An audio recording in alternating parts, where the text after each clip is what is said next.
السلام علیکم دوستانو، امید لرم چې تاسو به ښه او خوشحاله وئ. په یو داسې موضوع در سره خبرې کول غواړم چې ډیر د افسوس مقام دی، ډیر د افسوس مقام دی. دا تاسو ګورئ موجوده حال دا څو ورځو نه زه وینم اورم روډ بند دی. دا دوه درې ورځې مخکې د اسلام آباد نه راتلو د مردان سره کوز کړو، وایي مخکې روډ بند دی. پرون بیا تلو اسلام آباد لا 2-3 غنټې په رش کې گیر شو، خبر شو وای روډ بند دی، بیا ستانه شو. نن بیا راووتلو، اراده مو کړله چې څه مخکې مزل وکړو. 3 غنټو نه گیر یو، اخیری خبر راغلو وای بیا روډ بند دی، سټرایک دی. نو زه نه پوهېږم چې آیا دا ملک د یو طبقې دپاره جوړ دی، دا صرف د سیاستدانانو دپاره جوړ دی که نه په دې کې نور عام شهري هم د ژوند حق لري. په دې موجوده رش په دې ګڼه کې جمیل چوک سره زه 2 غنټو نه ولاړ یم.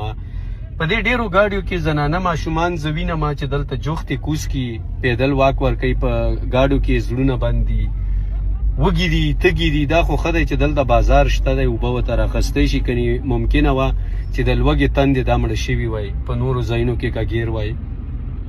خو خیر هسې ذهن ته دا راغله چې دا ویډیو ستاسو سره شیر کم چې آیا دا وطن صرف د یوې پارټۍ دپاره، د یوې طبقې دپاره، د یو سیټ دپاره، د چند خلکو دپاره جوړ دی که نه په دې کې د نور خلکو یو څه حصه، یو حق شته دی.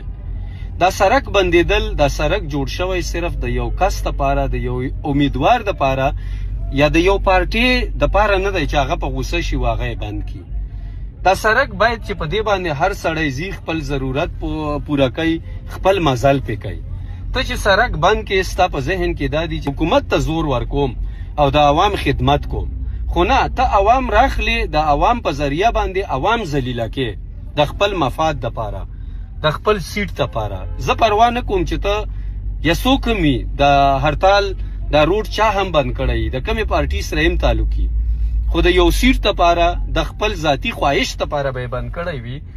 د بل چا فکر وسره نشته. که ناره یې دا وي چې د عوام خدمت کوم، دا غلطه ده. ځکه چې موجوده دلته کم عوام ذلیله کېږي زه وینم، او کم ته د تکلیف سره مخامخ کېږي، دا زما وړاندې دی. زه نه ښایم په کیمره باندې، خو لږ به دا وګورې، دا منظر تاسو کتی شئ. دا 2.5 غنټې خو خپله پکې زما شوي دي چې ولاړ یم.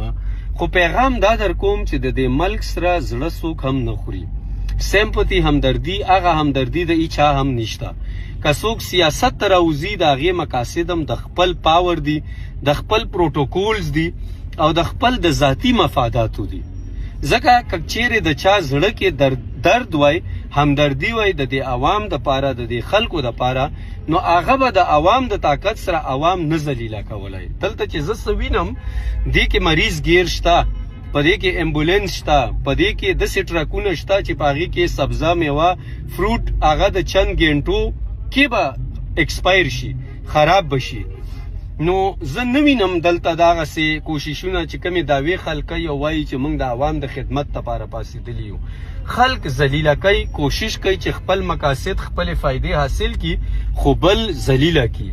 زه دلته ایسی کې ناست یم، ماله څه تکلیف نشته، زما سره په ګاډي کې خپل هر څه پوره دي، خو ډېر داسې عاجزه، غریب او داسې کمزوري خلک به وي چې هغه به دا رش، دا زور نشي برداشت کولی.